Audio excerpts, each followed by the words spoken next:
மஞ்சள் பிள்ளையாரை முதலில் வணங்குவதன் ரகசியத்தை தெரிந்து கொள்ளுங்கள். தமிழகத்தில் எல்லா பண்டிகைக்கும் முன்பு மஞ்சளில் சாணத்தில் என்று பிள்ளையார் பிடித்து வைத்து அருகம்புல் சொருகி வழிபாடு செய்த பின்னரே மற்ற தெய்வங்கள் வழிபடப்படுகிறார்கள். இதனால் அவருக்கு முழு முதற் கடவுள் என்ற பெயர் உண்டு.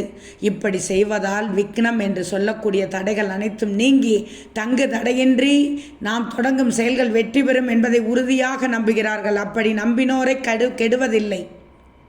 இது 4 மறை தீர்ப்பு என்பது உறுதி. வழிபடுங்கள், வழிவிடுவார் விநாயகர். ஒன்று தெரியுமா?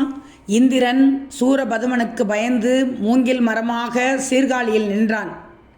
நீர் இல்லாமல் வாடிய தோட்டத்திற்கு நீர் விடும் வகையில் விநாயகர் காக்கை வடிவெடுத்து அகத்திய முனிவர் வைத்திருந்த கமண்டலத்தை கவிழ்த்து நீர் தரையில் ஓடுமாறு செய்தார். அந்த நீர் தரையில் ஓடி இந்திரன் மூங்கில் மரமாக நின்ற இடத்திற்கு சென்றது. இதனால் இந்திரன் காப்பாற்றப்பட்டான். ஆகையால் சீர்காழிக்கு வேணுபுரம் என்ற மற்றொரு பெயர் உண்டு. வியாசர் பெருமான் மகாபாரதத்தை கூறியபோது அதனை விநாயகர் தனது தந்தம் ஒன்றை உடைத்து மேருமலையில் எழுதினார் என்பது ஒரு நம்பிக்கை. அதனால் விநாயகருக்கு ஒரு தந்தம் மட்டுமே இருப்பதாகவும் சொல்லப்படுவதுண்டு.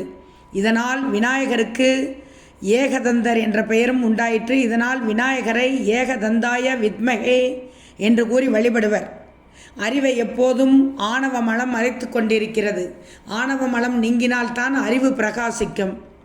தேங்காயில் குடுமி மற்றும் கண்கள் இருப்பது நம் தலையை குறிப்பது போன்றது. தேங்காயை சுற்றியுள்ள நார் அறிவை சூழ்ந்துள்ள ஆணவ மலத்தை காட்டுகிறது.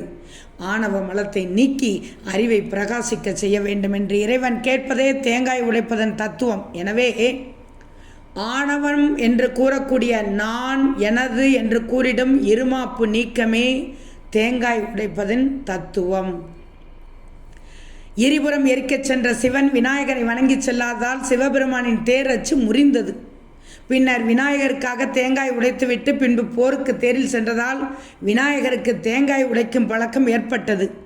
இதிலிருந்து சிதற்காய் உடைக்கும் வழக்கமும் ஏற்பட்டதாக சொல்லப்படுகிறது. கணபதிக்கு சாதனை, அறிவு இரண்டும் சிறப்பு பண்கள். அதனால் இவ்விரண்டில் சாதனையை சித்தி என்றும் அறிவை புத்தி என்றும் உருவகித்தனர்.